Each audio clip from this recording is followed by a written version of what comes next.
Act as if calm in chaos is not unlikely, not convenient, but inevitable, not because the world will be gentle, not because fortune will shield you, but because you have chosen that disturbance in your mind is no longer allowed. Most people secretly grant turmoil a guest room, an excuse for agitation, a story to explain their unrest when life refuses to cooperate. That hidden allowance becomes the very reason peace never finds them. Life bends to composure, not to longing. Ask yourself with uncompromising honesty, if losing your calm were truly impossible this year, how would you carry yourself today? How would you speak? What irritations would you dismiss without hesitation? Which storms would no longer reach your inner life? Those who move through tempests unbothered do not begin with tranquil surroundings. They begin with refusal, a refusal to let the outside dictate the inside, a refusal to make agitation a habit, a refusal to explain why serenity cannot be theirs today. You have heard the stories, but not with true attention. Not the quiet, uncelebrated evenings when restlessness crept in, nor the long days when composure was all that stood between order and collapse. Those who became unshakable did not start with iron nerves. They became steady because they kept choosing calm, even when worry pressed in. They did not know if peace would last, but they acted as if it must. There is a difference. Hoping for calm makes you careful. Demanding it makes you inventive. When the world pounds on your door, the person who must remain calm finds new ground or builds higher walls within. This year cannot belong to uproar if it is to belong to you. You must cast out the language of agitation from your mind. Words like overwhelmed, frazzled, triggered, and it's too much. Sap your strength before action even begins. Study your habits. They will show you if you are preparing for composure or rehearsing for panic. Do you walk as one who expects peace or as one who waits for chaos and plans for escape? The people who found calm did not wait for perfect conditions. Certainty comes later. They moved with faith borrowed from their decision alone. Once the choice is made, the mind gathers its forces to support it. You will hear stories here that span years of confusion, loss, and noise. You will feel the heaviness those people endured in silence. You will recognize your own struggles in their restless nights and in their quiet perseverance. But know this before a single story is spoken. None of these individuals stood calm because life was gentle. They stood calm because for them, losing their peace would have cost more than holding it. That is the place you are being called to reach. If calm in chaos is non-negotiable, then drama becomes poisonous. Arguments lose their charm. Idle complaints become foreign. You stop asking, when will this end, and start asking, how can I hold steady now? This is not indifference. It is discipline. When agitation is no longer welcome, effort sharpens. Every moment becomes sacred. Energy ceases to spill into quarrels and explanations. The mind steadies itself because it must. You are not late. You are early in the season when decision becomes destiny. The people whose stories fill this speech were not born unbothered. They were tired, overlooked, shaken by the world and by their own fears. But they made a vow in secret. I will not let the world command my peace. Act as if unshakable calm must be yours, not because you have earned it, but because you will not allow yourself to spend another year under the yoke of agitation. Listen closely as this unfolds. You will not be tempted by fantasy. You will be anchored in reality, the reality of people who, standing where you stand, refuse to be moved by chaos. By the end, the idea of losing your peace will seem strange, not because stillness is easy, but because unrest will no longer make sense. This is not mere hope. This is alignment. And when a mind, a heart, and a will all unite around the decision to remain unmoved, life adjusts. Calm arrives, not by magic, not by chance, but by law. Chaos is not your enemy. It is your teacher. Every day you are handed 1,000 small tests, a rude remark from a stranger, the moment you are left waiting while others move ahead, plans that unravel without warning, slipping through your fingers despite all your efforts. It is easy to imagine that life would be simple, even beautiful, if only everything would remain orderly and smooth. Most people spend their days hoping for this, waiting for the world to hand them a calm day, a gentle companion, a promise that nothing unexpected will come. But the truth is, the world will never hand you perfect conditions. It is not in the nature of life to arrange itself around your comfort. The very idea that calm must come from outside is a trap. If your peace is dependent on everything being just right, you will never know peace for more than a fleeting moment. The world is not a gentle sea. It is a place of storms, sharp rocks, and unpredictable tides. Chaos is not a curse sent against you. It is not the sign that you are unlucky, nor is it proof that you are failing. It is the harsh master that forges your strength. Just as the iron blade must endure the fire before it becomes sharp, your character is shaped in the heat of adversity. The next time the world pulls you out of comfort, do not curse the trial. When the day is interrupted, when the words of others sting, when nothing goes according to plan, pause. See it as the weight that builds your muscle. Life hands you resistance, not to punish, but to strengthen. Each storm is a lesson sent for your growth. Every insult, a chance to practice your patience and dignity. Every loss, an opportunity to discover what you really own inside. In these moments, ask yourself, what is this teaching me? Where am I being called to become stronger, wiser, or more patient? There is a hidden gift within chaos. Each time you are knocked from your path, you are offered a chance to respond differently than before. Most will react as they always have, complaining, retreating, growing bitter or fearful. But you, if you choose, can see the trial for what it is, a lesson in disguise. Do not wish for an easy road. Wish for the wisdom to walk the hard one well. You do not become unbothered by hiding from life, by shutting the door and waiting for the noise to pass. You become unbothered by meeting chaos head on and letting it teach you the lessons you could never learn in comfort. Real resilience is not the absence of difficulty, but the refusal to be made small by it. It is standing your ground when the wind howls and the world seems set against you, and knowing that the real test is not whether the storm comes, but how you stand while it rages. Chaos is a relentless teacher, and it is always near. If you try to avoid it, you will only grow softer and more fragile. If you meet it, if you allow yourself to feel the discomfort, to learn the lesson, to rise each time a little stronger than before, then you will discover an inner strength that nothing can take from you. Over time, the world's storms will lose their power to shake you. The words of others will pass through you like wind through an open window. The loss of a plan will become a small invitation to adapt, to grow, to build something better. So welcome the lessons that chaos brings.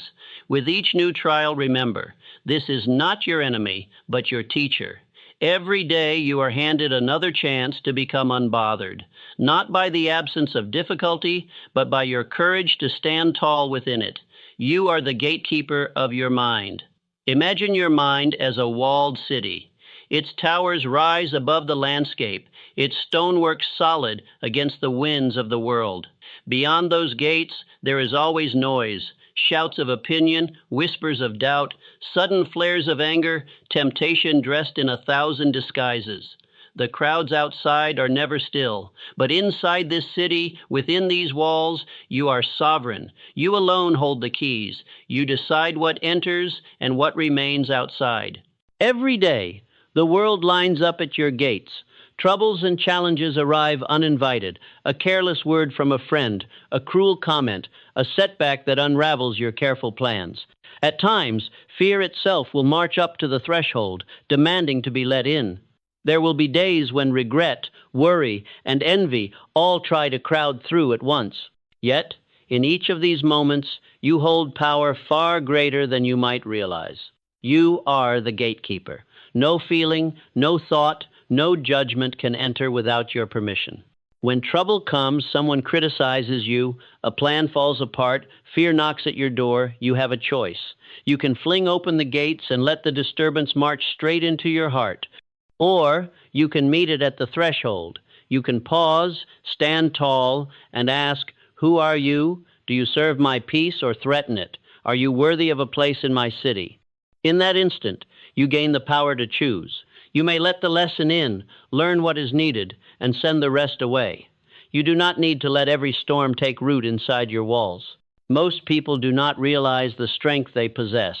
They believe every feeling must be obeyed, every thought must be trusted. But this is not so. Thoughts are travelers, passing through. Some are wise, some are foolish. Emotions surge like crowds, loud and urgent, yet they do not have to rule you. You are not your thoughts, you are not your anger, your worry, your pain. You are the one who stands at the gate, deciding which voices are allowed to enter and which are turned away. This is not a call to denial. Being the gatekeeper does not mean closing your eyes to reality or pretending that nothing ever troubles you. It means seeing the world clearly, recognizing each challenge for what it is, and refusing to allow outside events to dictate your inner world. Reality will bring pain, loss, change. Yet, you can decide, will these things control you, or will you respond as the master of your city? You protect your peace, not by shutting out every difficulty, but by examining what knocks and discerning its purpose. Is this fear warning me of real danger, or is it just an echo of old wounds? Is this anger pointing to injustice, or is it simply pride demanding its way? At every gate, you ask these questions. You welcome the guests that bring growth and wisdom. You send away those who only seek to sow unrest within your walls. Over time, this practice shapes the very character of your mind.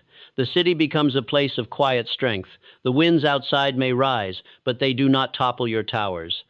Criticism, chaos, the endless noise of the world, they can thunder at your gates, but they will not enter without your say. You become known, even to yourself, as the one who guards what truly matters. Others may waste their days reacting to every disturbance, but you move with calm purpose. You protect your inner city not with blindness, but with clarity and will. Remember, you are the gatekeeper of your mind. The power is always yours. Guard your city well, and your peace will endure, no matter what the world brings to your gates. Master the pause, the space between trigger and response. The difference between the unshakable and the easily broken is not something dramatic or mysterious. It is not a gift reserved for a select few. The true difference can be traced to a single, invisible moment, a moment so small it could slip by unnoticed if you are not awake to it. That moment is the pause. Most people rush through life on a hair trigger. Something upsets them, and before they even know what's happening, words have spilled out, sharp and unfiltered. Anger flashes up, red and blinding, driving actions and words that can never be taken back. A look, a sound, a memory, or a setback can set the whole chain in motion, trigger, reaction, and, inevitably, regret. The world is full of people who live like this, pulled back and forth by every little disturbance, worn down by their own unchecked responses. But you are not most people. You can pause. This pause is not just an empty second. It is a hidden doorway to freedom. In that brief space between trigger and response, you become more than just a bundle of instincts and reactions. You become the watcher within. You can notice anger as it bubbles up, hot and demanding. You can feel fear rise, whispering old stories and warnings. You can recognize the tightening in your chest, the clenching in your hands, the urge to lash out or to hide. But you do not have to act on any of it, not right away. That pause is where your power lives. To master the pause is to reclaim your freedom from the tyranny of your impulses. In that instant, you get to choose. Will I let this feeling drive me, or will I breathe, observe, and decide what comes next? The pause is a small thing, but it is everything. It allows you to act from clarity, not compulsion, from principle, not pain. You are no longer a servant to the moods of the moment. You become the master. The next time something pushes your buttons, when someone's words sting, when a plan falls apart, when fear knocks, give yourself that single moment. Do not rush to respond. Let the first wave roll through you and wait. Count to 5 slowly. Feel your feet on the ground. Breathe deeply, letting the air cool the heat of your first reaction. In that pause, your mind clears. You begin to see that you are not your anger, not your fear, not your pain. You are the one who notices, the one who chooses. This is not an easy practice, especially at first. The old habits will shout for your attention, demanding that you react now, that you say what you have always said, do what you have always done. But each time you pause, even for a second, you loosen their grip. Each breath in the space between gives you a new path to walk, a path of restraint, of wisdom, of calm. Over time, the pause becomes your companion. It meets you in the heat of argument, in moments of temptation, in the shadow of old fears. It helps you wait out the storms inside, knowing that no feeling, no urge lasts forever.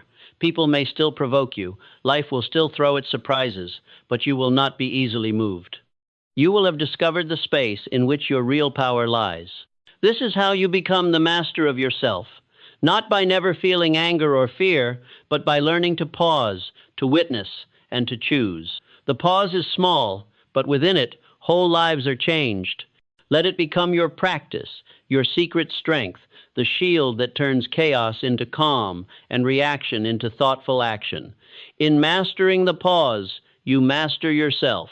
You are not what happens to you, you are what you do next. You will lose things, you will be betrayed, you will be misunderstood, and sometimes you will fail. These things will happen not because you are weak, but because you are alive. Life promises no exemptions, no safe passage through its trials. Loss will come for everyone, no matter how carefully you plan or how purely you act. One day, something or someone you treasure will slip through your grasp, and you will feel the hollow ache of absence. One day, the trust you placed in another may be broken, and you will stand alone, piecing together what remains of your faith. One day, your efforts will not be enough. Your voice will go unheard, and the world will pass you by. Pain visits us all, not as a punishment, but as proof of our humanity. But you are not defined by what happens. You are defined by what you do next. Events may shape the path before you, but your response shapes the person you become. Do you let your spirit become bitter, convinced that you are a victim of fate, doomed to suffer the same wounds again and again? Do you nurse your wounds, holding tightly to pain as though it were a shield, building walls so high that nothing and no one can reach you? Do you give up, convinced that there is no use in rising when you may only be knocked down again? Or do you rise again and again, showing yourself and the world that you cannot be conquered from the outside? What happens to you is never the final word. Every loss is a chance to prove your endurance, to keep moving forward when the world would understand if you stopped. Every betrayal is a chance to deepen your character, to choose forgiveness over resentment, growth over stagnation. Being misunderstood is an opportunity to find your own truth and hold to it, even when others cannot see what you see. Failure, though bitter, is the soil where perseverance takes root. The world may mark your scars and measure your losses, but only you decide what meaning they will hold. Do not be afraid of hardship. Do not shrink from the difficult days. Welcome them not because pain is pleasant, but because hardship reveals what is real and lasting within you. Pain peels away the surface, stripping you to your essence. It is there, in the aftermath of loss, that you meet yourself. It is there that you discover the reserves of strength and dignity that no outside force can touch. This is the arena where character is forged, where the spirit is tested, where you prove to yourself long before you prove to anyone else that you are unbreakable, not because nothing has been broken, but because you refuse to stay down. To be alive is to face disappointment, but to endure and to respond with courage, resilience, and grace that is the mark of a life well lived. The strongest people are not those who have never fallen, but those who have always chosen to rise. Every hardship is a summons. Every setback is an invitation to answer, what will I do next? Let the answer be this: rise again. Stand up. Refuse to be conquered from the outside. Let the world see, through your actions and your perseverance, that you are the master of your fate. You are not what happens to you. You are what you do next. In every loss, every betrayal, every misunderstanding, and every failure, you are being called to reveal your true nature. Embrace hardship. Let it show you what you are made of, and let what you are made of be unbreakable. Take command of what you can. Let the rest go. You cannot control the actions of others. No matter how hard you try, you cannot reach into another person's mind and steer their choices. You cannot change the weather. No matter how much you wish for sunshine on a day when the rain pours down, you cannot rewrite the past, cannot travel backward to fix every mistake or gather back every word spoken in anger. You cannot direct the decisions of strangers or force the world to bend to your will. But look closer and you'll see. There is much you can control. You can command your words, shaping them with intention rather than letting them fly in haste. You can shape your habits, brick by brick, building routines that lift you up and set a steady course. You can direct your effort, choosing each day whether to give your best or to coast along. You can command your attitude, deciding in every moment whether to face what comes with bitterness or with calm, with despair or with resolve. These things, your words, your habits, your effort, your attitude, are yours. When you focus on these, your strength grows, silent but unshakable. It is a deep temptation to waste your energy fighting what cannot be changed. The mind longs to replay the past, to argue against the reality of the moment, to rage at the stubbornness of others. Hours and days slip by in this silent war against the unchangeable. But you do not have to live this way. Instead, pour yourself fully into the things you can shape. Pour your care into the words you choose, the tone you set, the rituals you keep. Let your energy feed the foundation of your life, not be scattered like seeds on stone. The world will always be unpredictable. People will disappoint you. Circumstances will change without warning, and outcomes will not always match your intentions. Trying to control the uncontrollable is like grasping at mist. No matter how tightly you squeeze, nothing will remain in your hand but emptiness and exhaustion. Instead, look to your own actions, for these are your true foundation. Here, you have both power and responsibility. Build this ground with care. When you rise in the morning, you cannot know what the day will bring. You cannot guarantee that the people you meet will be kind or that fate will hand you easy victories, but you can choose your own conduct. You can meet disappointment with patience, meet anger with restraint, meet uncertainty with courage. You can keep your promises, hold your values, and set an example for others. These choices, though small in the moment, build the architecture of your character.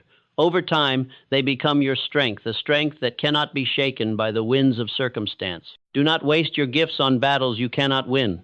Let go of the urge to control what is outside your reach. Turn instead to what you can shape, polish, and perfect. Channel your energy into your own improvement, your own steadiness, your own integrity. In this way, you become like a tree rooted deeply in the earth, unmoved by the passing storms. Let the world swirl around you, unpredictable and wild. Focus on what is yours to command.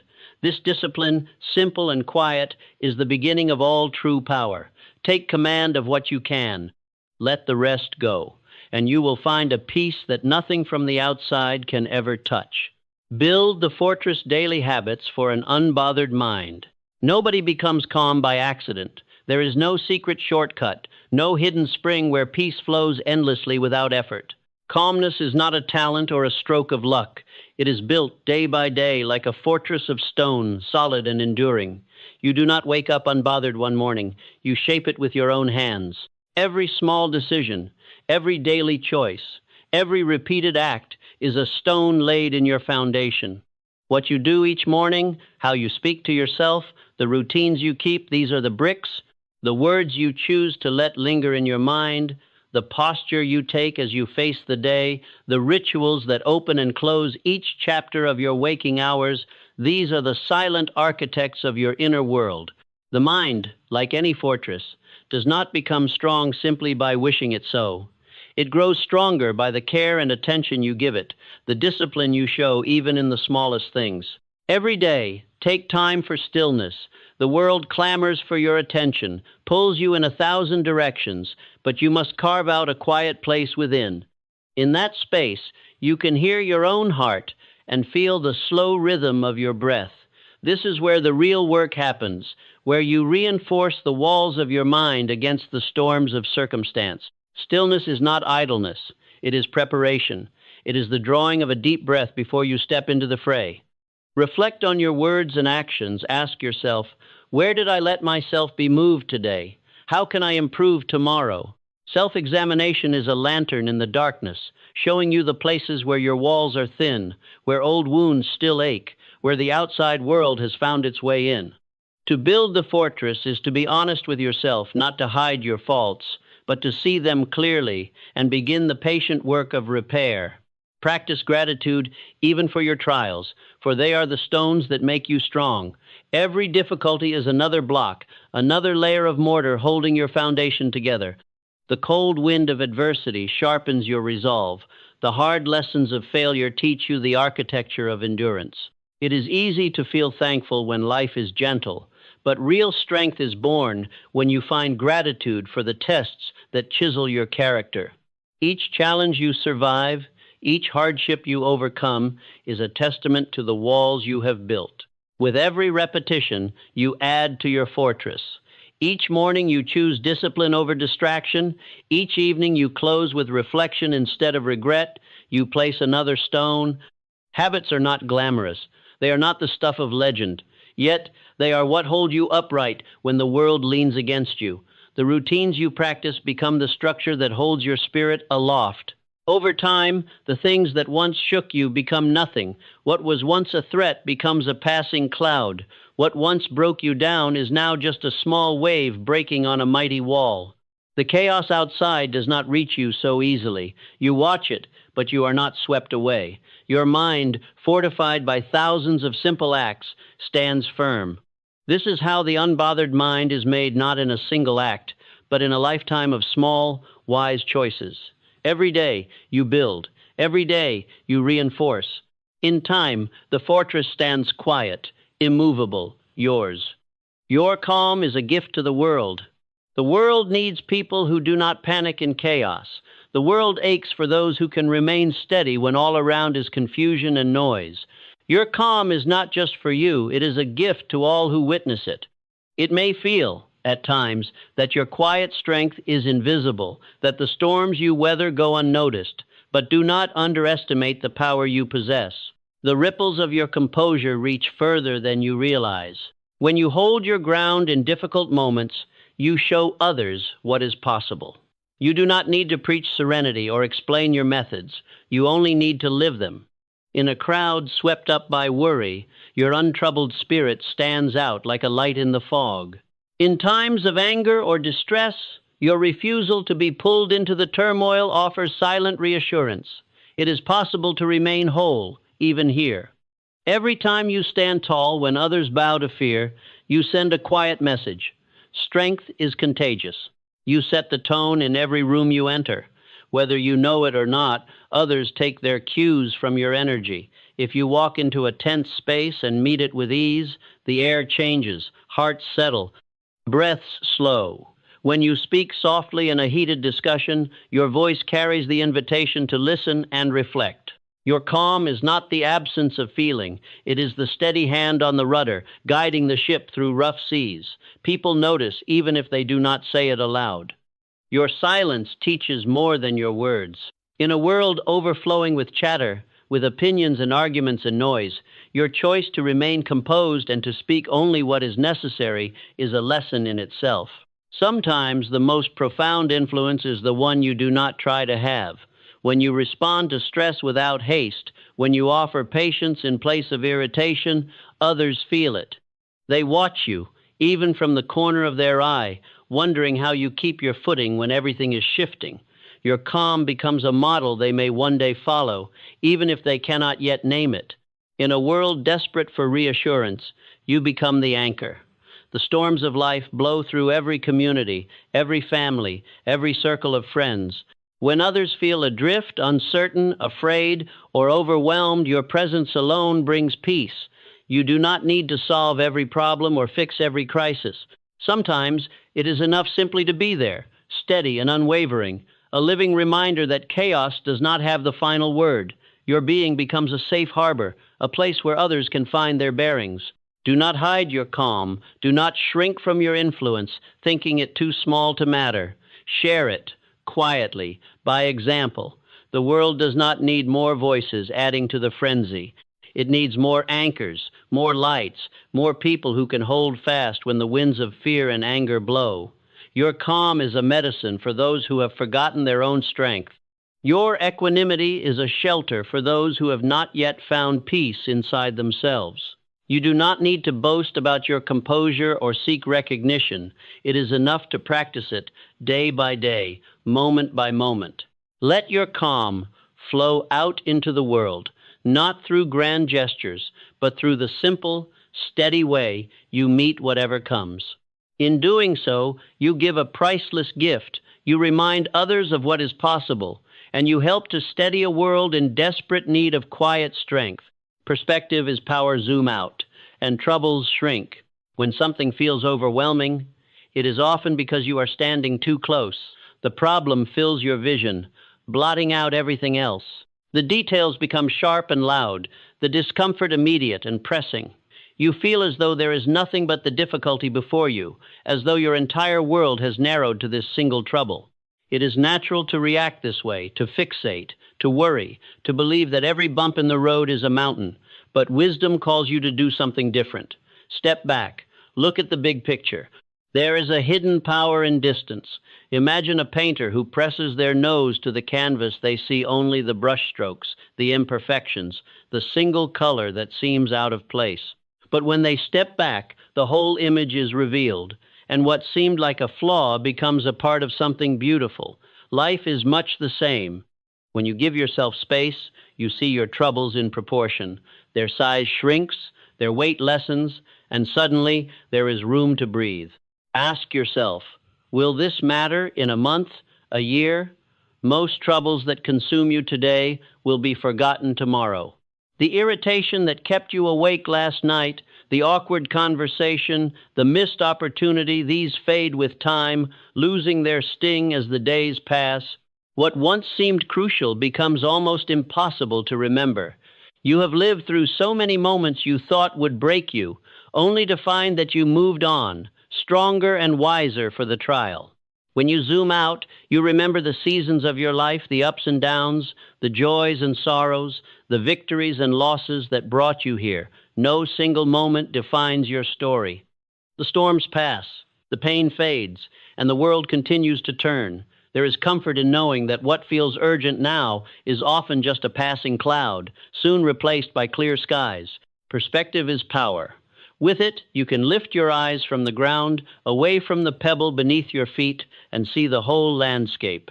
You realize that setbacks are not the end, but simply part of a much longer journey. You learn to ask better questions. What can I learn from this? How can this help me grow? What truly matters, and what is just noise along the way? The more you practice this, the lighter your burdens become. Keeping your eyes on the horizon allows you to walk with steadiness, even when the road is uneven. The horizon reminds you of your goals, your values, and the bigger picture you are working towards. It is easy to stumble when you are watching every step with worry, but when you focus on where you are going, when you keep your purpose in sight, the obstacles seem smaller, easier to step around or simply walk over. Troubles will always come, but they do not have to rule you. When you are overwhelmed, give yourself permission to pause, to step back, to remember how much you have already overcome. Time and distance are the best teachers. What feels immense today is often revealed to be just a small detail in the great pattern of your life. Let your feelings come and go as they must, but keep your crown firmly on your own head. Respond, do not react. Shape your destiny with the energy your emotions bring, but never let them shape you without your consent. In this way, you live untouched by every passing storm, not because you feel nothing, but because you know what to do with everything you feel. Stillness is your strength. True stillness is not the absence of noise, but the presence of peace within. It is not something that can be found only in silent rooms or on distant mountaintops. Stillness is the calm at the center of the storm, the quiet that lives at the heart of even the busiest day. Every day, return to it. Let it be your anchor when the world is shifting and uncertain. Let it be your compass when every voice around you clamors for attention, when every demand seems urgent, when your thoughts are pulled in 1,000 directions, when the world is loud, grow quieter inside. Most people fear stillness. They fill their hours with endless activity and noise, believing that movement is proof of progress. But true power is not found in frantic motion. Stillness is not weakness. It is the mark of those who have met themselves and emerged unbreakable. It is the sign of a person who is not afraid to sit with their own thoughts, who is not desperate to outrun discomfort, who has faced their own fears and found them to be nothing but shadows passing through. Stillness is the bedrock beneath all strength, the ground where confidence is planted and grown. In stillness, you recover. When life bruises you, when disappointment and exhaustion weigh you down, it is not the noise that heals you, but the deep, silent rest that you find when you stop running. Stillness is the place where your spirit is replenished, where the burdens you carry are set down for a moment, where the tangled knots of your mind begin to loosen. You do not have to earn this peace. You only have to allow yourself to return to it, again and again, like a weary traveler coming home. In stillness, you hear your true voice. The world is always eager to tell you who you are and what you should do. It shouts its opinions, its fears, its judgments, until it becomes hard to tell where the noise ends and your own beliefs begin. But in stillness, the voices fade. The clamor of others loses its hold. In the quiet, you can listen for the deeper wisdom that has always lived within you, the voice that knows your values, your purpose, your own unshakable truth. Stillness gives you back to yourself. Make it your home. Build a place inside that cannot be reached by chaos, a room at the center of your being where the world cannot enter uninvited. Visit it every day, even if only for a moment. Let stillness become a practice as regular as breathing. Let it be the well you draw from when courage runs low, the sanctuary you retreat to when storms rage outside. The more you visit, the stronger it becomes, until it is not just a refuge, but the very ground you stand on. Do not mistake stillness for inactivity. To be still is not to be idle or complacent. It is to act from clarity, to move with intention, to speak only what is needed. The person who is rooted in stillness is not slow to act, but wise in action. Their strength is quiet, but it is felt by all who encounter them. They are the calm in the room, the presence that settles nerves and restores order. In a world addicted to noise and speed, their steadiness is a rare and precious gift. Return to stillness. Protect it. Practice it until it becomes your greatest ally. In this quiet, you will find resilience, healing, and a voice that is truly your own. In stillness, you become unbreakable.